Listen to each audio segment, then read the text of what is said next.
ano-ano. Ayaw namin ng leader na ganyan. Wala akong binabanggit na gano'n. Sinabi ko, ayaw ko lang ng leader na ganyan.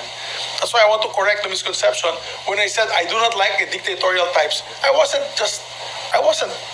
referring to the current leadership of the Senate. I was just saying I don't like dictatorship-style leadership for the Senate, wherein isa lang tao ang magdidesisyon at bahala na kayo sa buhay ninyo. Kung gusto nyo, debatihan nyo ako sa denaryo.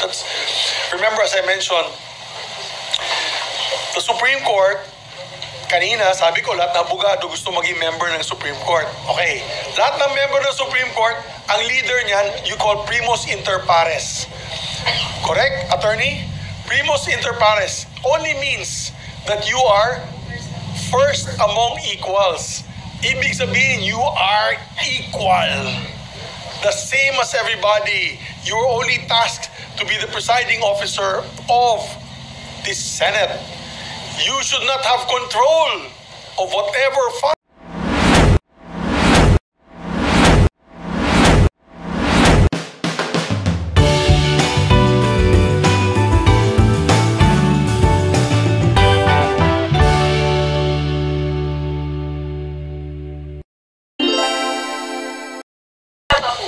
Suko na yung grupo ninyo? Hindi naman suko na kasi, I don't know.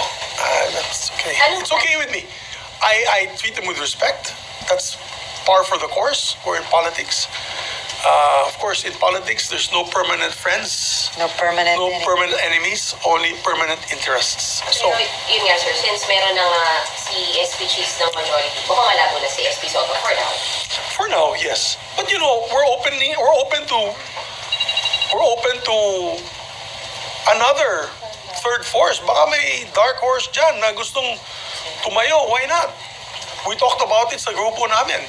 If there's a dark horse that will come out, that's not necessarily us four, we're willing to support. Because basta ang pangako lang niya ay transparency at integridad ng Senado. Yan ang mahalaga. Ang integridad ng Senado at isunod ang mga rules, mga batas, mga tinatawag natin traditions ng Senado. But as for SP Soto, medyo malabo for the opening of 20th Congress. Well, as all the pronouncements of my friends from the other side is that they have the numbers, so be it. But anything can happen. Anything can happen. Remember that mid-year 2026, 2027, anything can happen. So, what is important is like-minded senators will get together and decide one day that if they're satisfied with the leadership or not. Our bloc is ready to support. Okay, Camille. Senator, yung impeachment po talaga is very divisive. Alam po natin yan sa buong bansa actually. Is support or opposition to BP Duterte's impeachment becoming a proxy battle in the race for Senate presidency? Ano po yun? Kasi yung race po, ito po bang impeachment kay BP Duterte? Malaking ito po ba ang proxy battle para She's still the number one in all the surveys that I've seen in the last 3 weeks. She's still the number one leading candidate. The last one nakita ko 35% siya at nandun si Bongo at 14%. So kung tanggalin mo yung Bongo factor dun, that's about 49%. So siyempre hindi naman yung boboto kay Bongo, boboto kay Sara din yun. So kung tanggalin mo yung numero ni Bongo, siya pa rin ang majority candidate o magiging number one candidate. So yeah, some people, that's what they look at. They're looking at it as a race to remove her from office. And once impeached, she will be banned from running for public office. So, of course, that's one way of looking at it. But then again, let's see. Mahirap magsalita. I'm a senator judge now. So, as a senator judge, I don't want to put out any cards at the moment, and we'll see what happens when we go along. Yung labanan po ba na to, Senator, is about yung mga gustong magtuloy ng impeachment at saka yung gusto na, yung ayaw magtuloy? Will it be Feeling a ko, big issue? feeling ko, pag umpisa natin itong July 28, the preceding day, or the next day rather, July 29, there probably will be debates on the impeachment process.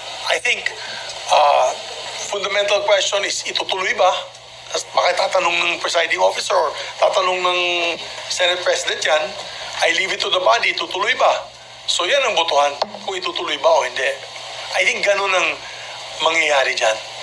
So, we'll see, no, kung sinong mananaig, sinong mananalo. Okay. Sir, do you think yung Senate presidency was decided along the lines of impeachment? My silence is deafening. I don't confirm nor deny. Last- Pero syempre, ano yun, par for the course yun. Diba? Last two Alam mo sa questions. politics lang ha, Okay, Ate sir. Sally, scratch my back, I scratch your. Yeah. Ganun lang naman yan, di ba? So, ano yun? Teka, last two questions from Danielle and then from Rappler and then, kay Raymond pa. Okay. Okay. Senator, so far, base dun sa nakukuha namin, the Senate leadership is a done deal as of now, right? But the opening of the 20th Anything Congress... can still happen, guys, ha? Yeah. Anything can still happen. Still I 3 mean, weeks there's away. 2 weeks to go. Maybe one of the blocks there will see us. So, we're not saying it's a done deal. Yeah. Although, signature-wise, I think it is. Marami nang pumirma nun. Sa resolution. Pero sa resolution, I think may over 13 na sila. But anything can still happen between now till 2028. So, I mean, July 28. July 28. July 28. Center mo no. Inom muna ako ng kape. Nakape muna ako. Ay, hindi ko gumagalaw yung kaampo. Ha? Oo. Wala na ako. Retired na ako nun. Do you know? Okay, tapos ka na, Rappler. Meron pa. Sorry, sir, So it's still possible. Yeah, I think it's it's still happen. Yes. So what do you think will turn the tide for Chis Escudero or Soto? Ano ba yung possible pa na maganap in the lead up to the opening of the 20th Congress that could possibly change the decision for now? Well,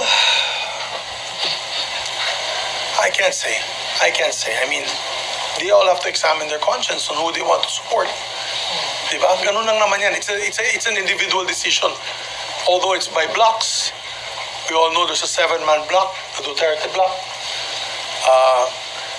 The Duterte block can join us. There were already 12. All we need is one, that's 13. Diba?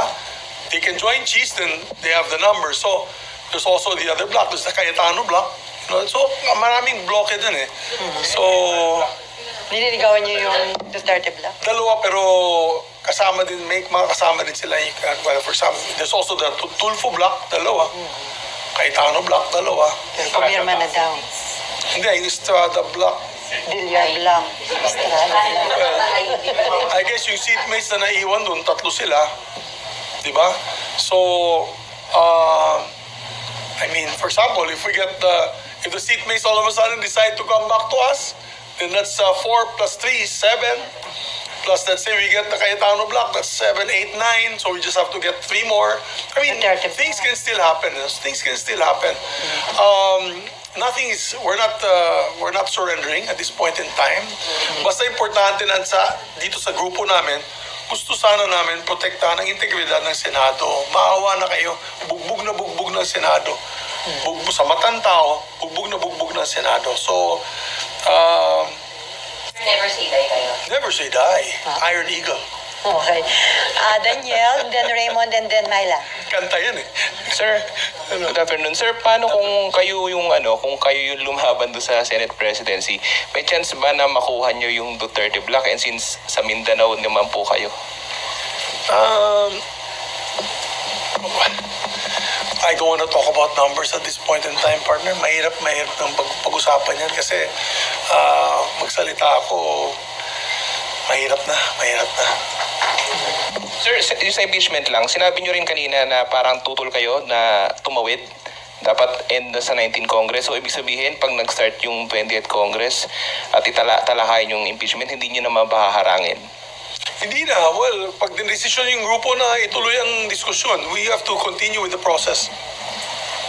We have to continue with the process.